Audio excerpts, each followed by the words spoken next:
Well, I have a lot of questions about the scope and how narrow it is, because it's not going to get us where we got to go. But I believe that the suggestions that Sheriff Fletcher and the other chiefs have proposed deserve more merit and more discussion. And one of those is being understaffed. This isn't the John Choi show. This is a Judiciary Committee and Transpo Committee, Mr. Chair. So I would ask that the sheriffs, how we can help better staff as a state, give you resources or whatever you think to better staff and fill that gap so you can do community policing and proactive policing. Sheriff, whichever one you want. I can try and address that. Chief, I'm sorry. I do have a couple of suggestions. Most people aren't going to like the first one, and I don't care. The fact that Minneapolis and St. Paul are down significantly is not as simple as it seems. Chief Arredondo asked for several hundred additional officers. There aren't 700 candidates in the pool for him to hire.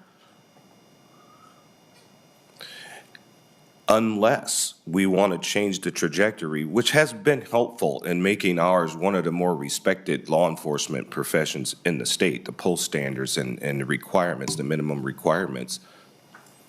But until it's taken out of the hands of MNSCU, it's going to continue to flounder. Here's why I say that.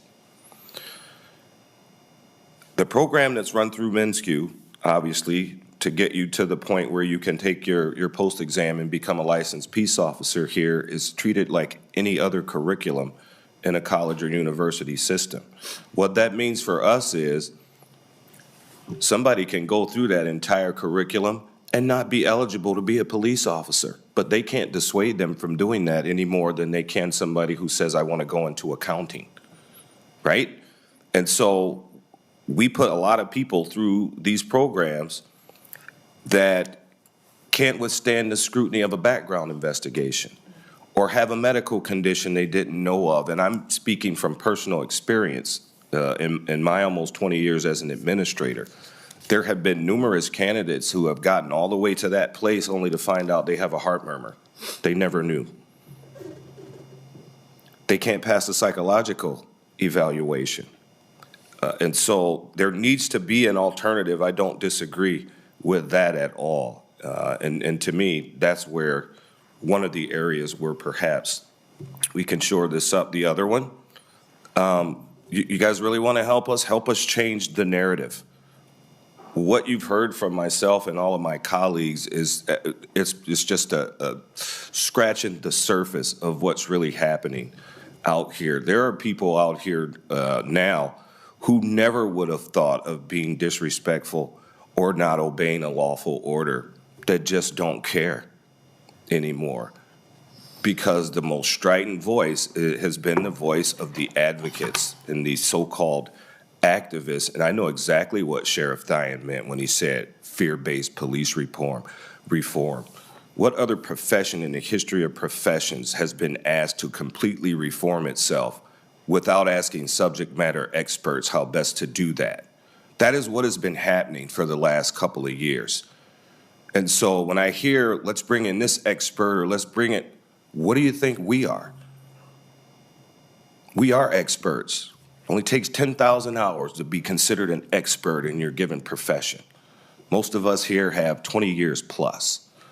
And I don't say that arrogantly, but we are experts. And so to ask people who've never worked a shift, who's never been on a ride-along, what they think is best for us or how we should be doing our jobs is insidious. And just to get to the issue of the traffic stops, here's what hasn't been said today that is as important as anything else. The public expects us to do that kind of work. I have proof. We've done 6,000 traffic stops in St. Cloud already this year, and my phone rings every day about speeders, about loud vehicles, about raggedy vehicles on the roadway. And I can tell you personally, of the thousands of traffic stops I've made in my career, solved a whole bunch of felonies from a taillight out. A whole bunch. We had an incident not 1 week ago in St. Cloud where a low-level traffic stop netted 2 kilos of drugs, illegal guns, and a whole bunch of money. And so you all don't want us to be frustrated when the prosecutor from the major metropolitan city in our state says that they won't prosecute that? It's going to cause people to stop doing proactive work, and these problems are going to get worse. It is dangerous. If you don't want us to do no-knock warrants, don't call me when a drug dealer moves in down the street from you, because they're a valuable tool. Mr. Chair, 1 minute to address Senator Bingham's question. 1 minute, no longer. Sheriff Fletcher, how about 30 seconds? 30 seconds. I'm sorry, I took some of No your time, problem. Sheriff. Hey, Senator Bingham, thank you for everything you said. I agree with everything you said. We should have a more robust discussion there, and we appreciate your support of law enforcement. To the issue of respect, we need to earn respect every single day on this job. We don't demand it, we earn it, and I think that most of our officers have earned that. Finally, when I got hired in 1976, there were 1,891 applicants for the St. Paul Police Department job. 1,891. Your Commissioner of Public Safety, John Harrington, and I took the test at the same time in the old St. Paul Civic Center. This last year, there were less than 200 applicants in St. Paul. There are lots of reasons, some minuscule, some the environment. I will tell you, if before I pass away, the one thing I want to change is help us open up the field for who can become police officers. We would love to have social workers that want to change careers, teachers that want to change careers, people that have good communication skills that can work with people. We need to invite them in. Most of them won't change jobs. It's too expensive to go back to get schooling, et cetera. So that dual path of actually getting hired is important for our culture and for our staffing. And that's this session. If we can work on opening those paths, I would be appreciative. Thank you. Well, I tried 30 seconds, but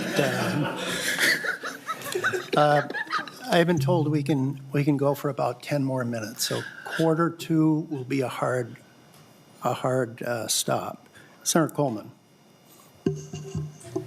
Thank you, Mr. Chair. I'll limit myself to one question for Sheriff Fletcher.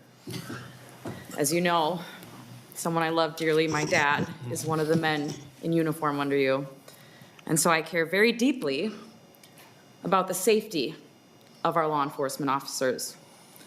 How do actions like freeing violent felons from the Freedom Fund, like you mentioned, or decisions coming down from John Choi to not prosecute more serious crimes from traffic stops impact the safety of the men and women you oversee?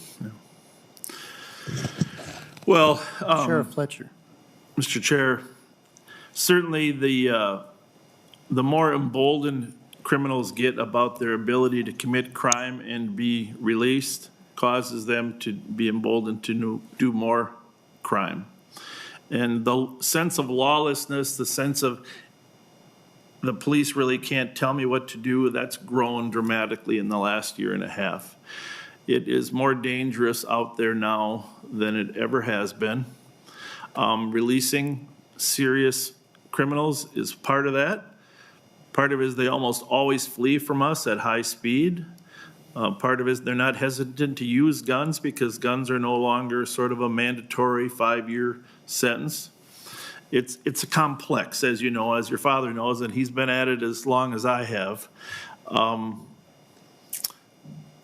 But there are more guns on this street. We have one of our top deputies in the back here who has seized hundreds of guns from stops. There are more guns now than there ever were when your dad and I first started, and less hesitancy to use them.